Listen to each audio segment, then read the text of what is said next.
hot, streamy summer. Get it? Streamy? Get the joke? I get it. Okay, Yeah, okay, I know. okay. Okay.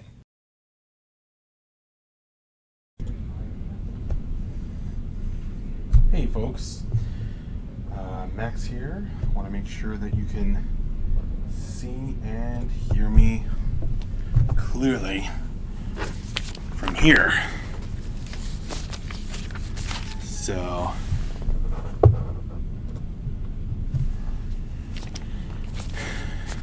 alright, looks like we're good.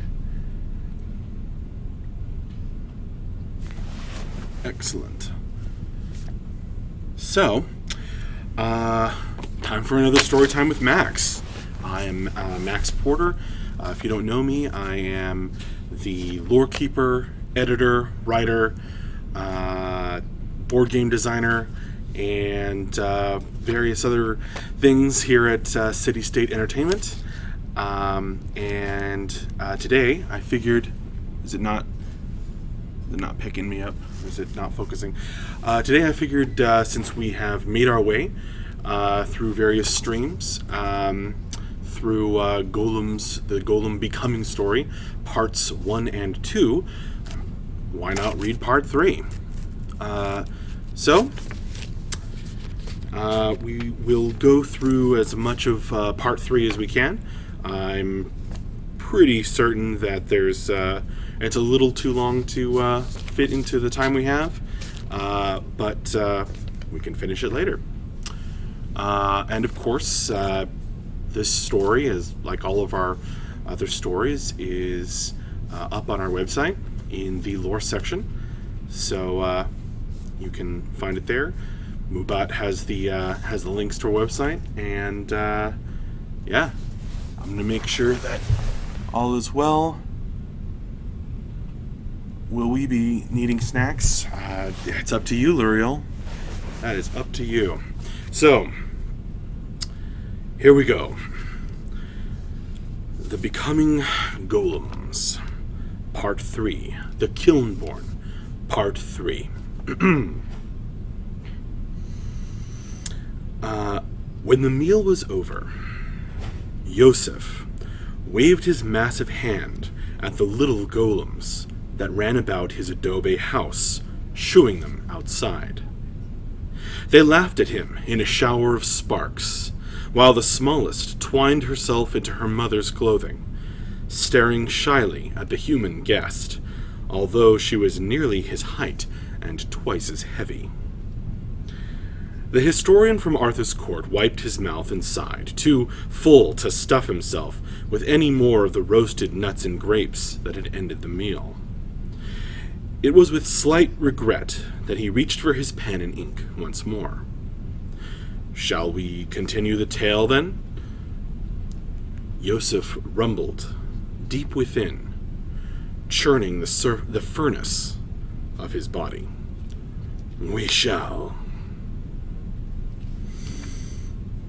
The smoke of the burned towers gushed from the tumbled stones in great columns of darkness, stark against the now cloudless sky. The clay slaves burned and smoked with the truth that was written across their faces as they left their old lives behind. The mountain paths rose high to halt their escape, but the great distances were eaten up by the huge strides of the freed slaves. Magic sputtered and swirled over the smoking ruin, almost as though an army were gathering to chase and overtake the golems. However, they knew it was just illusion. The speakers of lies had been driven underground, deep into their caves, to escape the fiery storm of their destruction, deep into the darkness of the depths. The golems walked, carrying nothing from that place but the clay tablets they had snatched from the kiln of Ur and its consuming fire. Their steps took them high into the mountains, into the clearest, brightest light they had ever seen. Those slaves born and bred in darkness and smoke. The light burst upon them like a flood of brilliant gold, and they cried out in pain and wonder.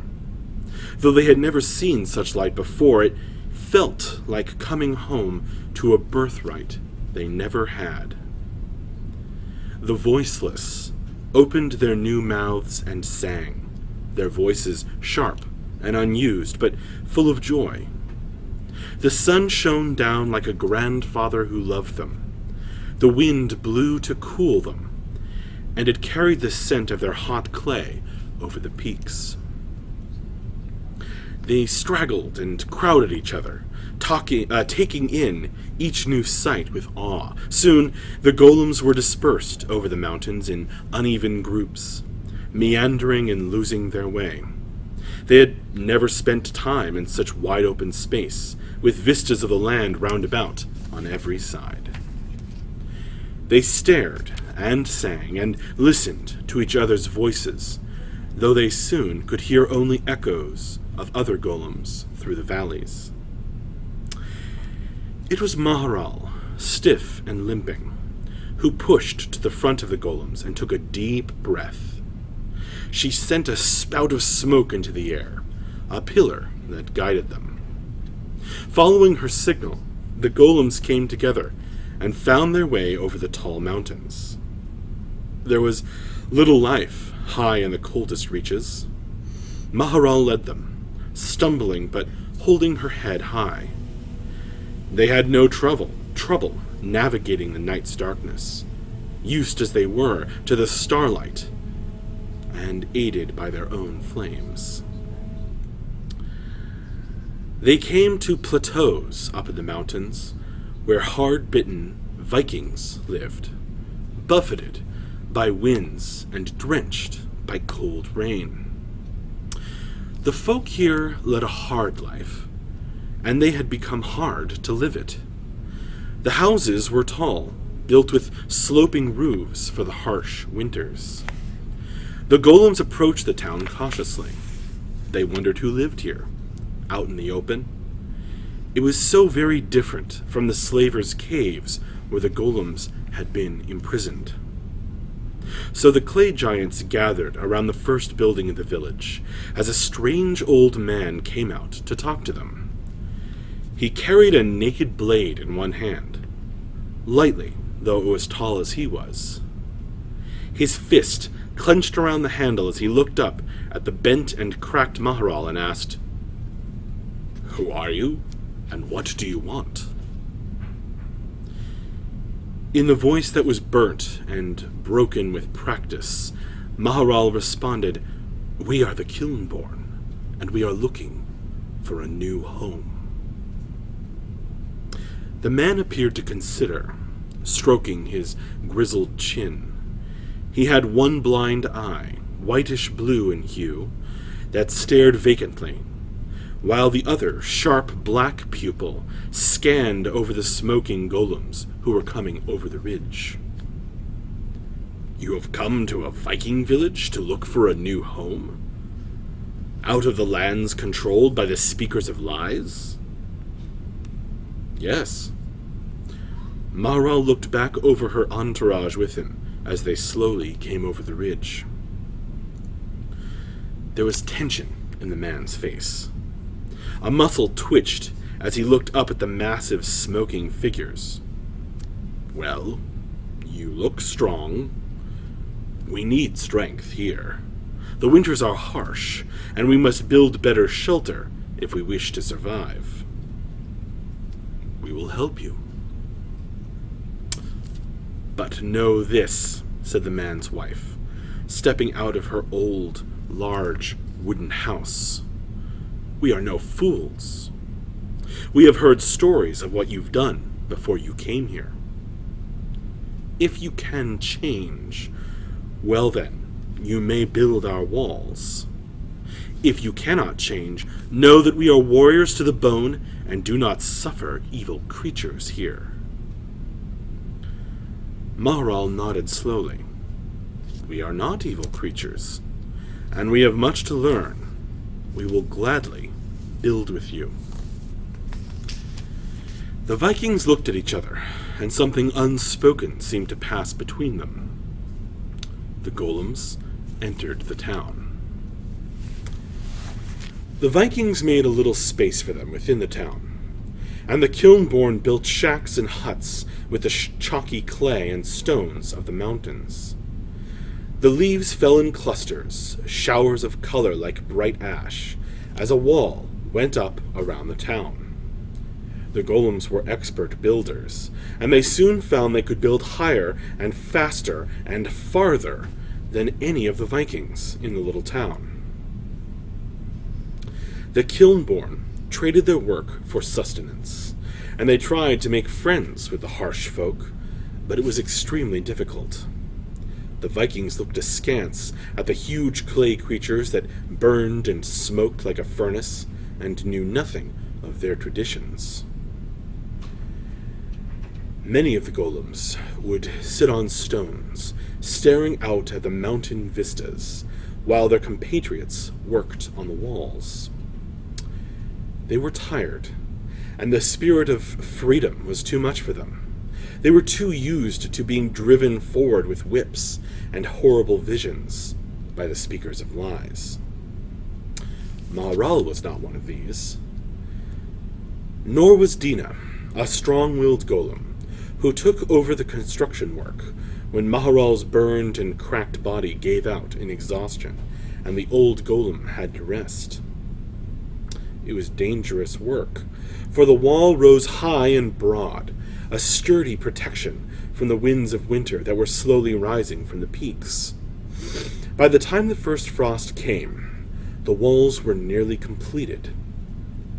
It was then that Dina, taking her rest behind the inn that she was too large to fit into, overheard a conversation. One Viking said to another, "That wall is coming along nicely. It will be warmer this winter. My house won't be blown down this time." The other speaker's voice was slurred, as he was deep in his cups. "Yes, that's good. No telling what they've put in there, though. I heard that they put children in the bricks when building the Tower of Lies over the mountains. You just can't trust these Kilnborns." The first speaker hesitated. "That's what you heard? I heard they were slaves and escaped." "Escaped? Oh no, Roger. You've got it all wrong. You know what the story is. They killed their masters and burned their city to the ground. We best take care they don't do the same to us then." "I see. Who's to say if that's what happened, though? Where'd you hear it from?" "A strange feller. Traveled in a black cloak. He spoke to a few folks in the village and was gone before any Kilnborn spotted him.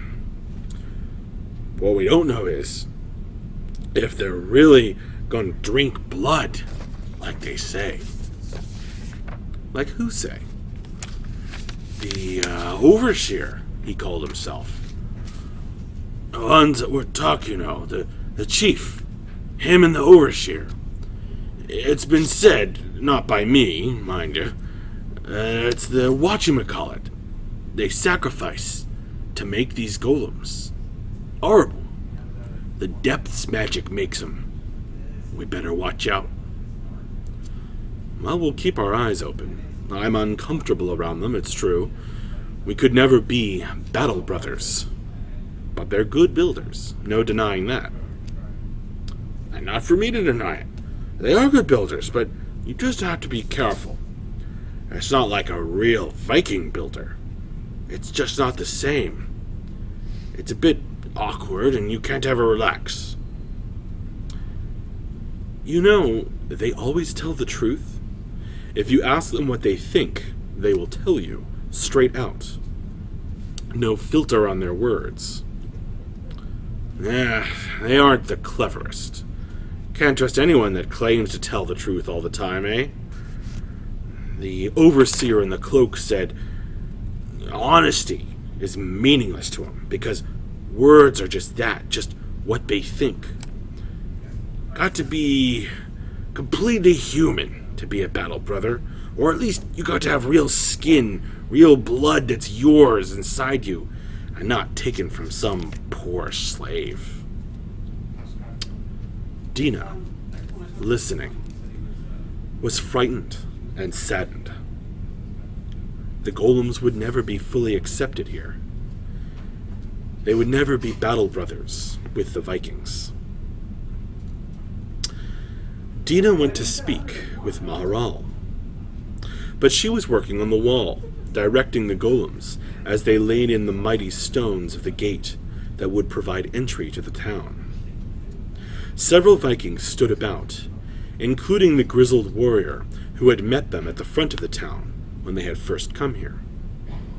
Maharal listened to Dina's voice and left instructions to continue, before walking off with the younger Golem.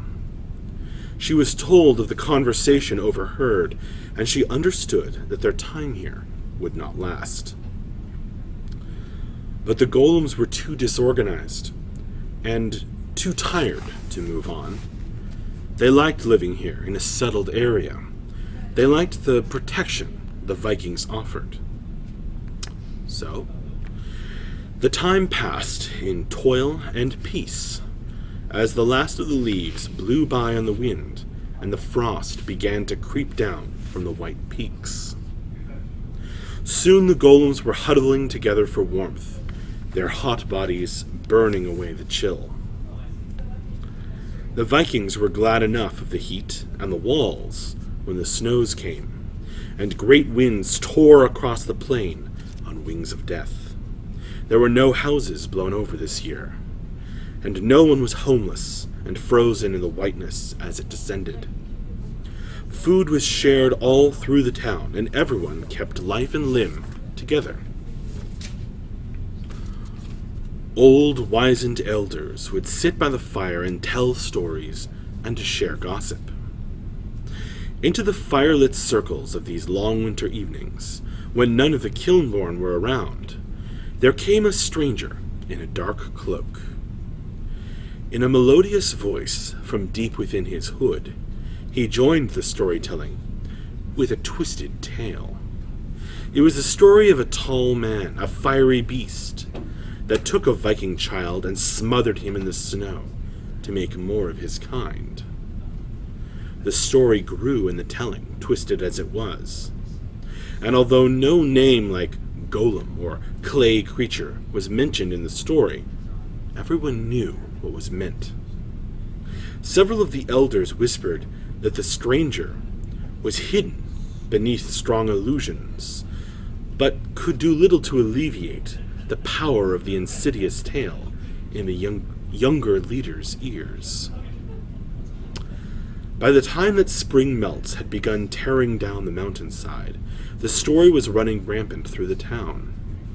There began to be murmurings among the Vikings, and they started avoiding the tall builders in the street. Still, the Golems stayed. There was a terrible storm, a sleeting rain that washed out part of the path down the mountain. The gray-haired man came to the Golem quarter, where they had erected their huts and enormous one-room houses. He asked to speak to Maharal and waited impatiently while one of the Golems went to find her. Maharal appeared, carrying a bundle. "What can I do for you?" she asked. "I'm not going to sweeten this. We can no longer abide your presence here in our town. We thank you for the wall you helped to build, but you are no longer welcome. You do not belong here." Maharal blinked wearily down at him. "What do you mean? We have lived here for almost a year. Of course we belong here. We built these homes, and we built that wall with our bare hands." The Viking shook his salt and pepper head. "There are tales going about what you do in the dark of night. We can't risk you sliding into the ways of the speakers of lies, your creators. You cannot stay." Maharal sighed. blowing smoke into the chill spring evening. I see. You drive us away because of some imagined story about a golem and a Viking child. We have no children of our own, not yet. And so you suspect we would want yours. We cannot defend ourselves from this lie. And whoever began it is gone, or more likely, unknown to you entirely. If things have progressed so far that you cannot tell the difference between lies and truth, then it is indeed time for us to leave. We will tear down our homes and go in the morning, out into the cold. The Viking man hesitated once again. Well, there is no need for you to tear down the houses. No doubt we will need them again in the future. He glanced up at Maharal's angry face and added, Well, here in the harsh mountains, we cannot afford to waste anything. We must be as hard as the land and the weather itself to survive. That is an excuse, and next door to a lie. You let us build for you, and you listen to the stories, knowing in your heart that the truth is quite different from what the loose lips are saying. But no matter. If we are not welcome, then we will go. In answer, the chief of the Vikings turned and left, hand resting on the pommel of his sword in its leather sheath. Before the night was out, Viking warriors stepped boldly up to the edge of the Golem shantytown, holding torches in one hand and lowered axes in the other. The firelight flickered over their gleaming helmets and made dark shadows out of their eyes. Their mouths were set in a grim line, and they stood, quiet and menacing. The golems, waking from their uneasy slumber, knew that these foes were fierce and strong and could feel the anger waiting, growing like the storm that had freed them. They packed up and left, taking only the few scraps they had managed to scrape up from the kindness of the townsfolk and their refuse. They left through the tall, wide wall they had built, walking out the open gate and into the dark sunrise. Morning found them making their way down the steep trail. The grass hissed in the wind, and they could feel the eyes of the Vikings still on them, following their progress. When the train of great clay golems reached the point where the trail had been washed out in the storm, they momentarily halted, struggling to find a way down. There was always the danger of tumbling down the mountainside, which would be their last journey. It was Yosef who laid himself down first, to form the stairs that would lead down the mountain. Then Dina, then another, and another, until half of the golems were walking over their brethren. When the last golem had passed, Yosef brought himself back to his natural form and followed down. There was a silence among the golems as they left the mountain behind, traveling down to warmer valleys. There was nothing to sing about. They were voiceless once more. The next day, they went further, and after that, further still. They wandered, and soon Maharal found herself at the front of the line once again, blowing pillars of smoke into the air to guide them and keep them together. Their great steps took them far, over hills and around mountains. They saw other towns up in the weather-beaten heights, but the Kilnborn had had enough of the frosty welcome they received, and avoided them for the most part.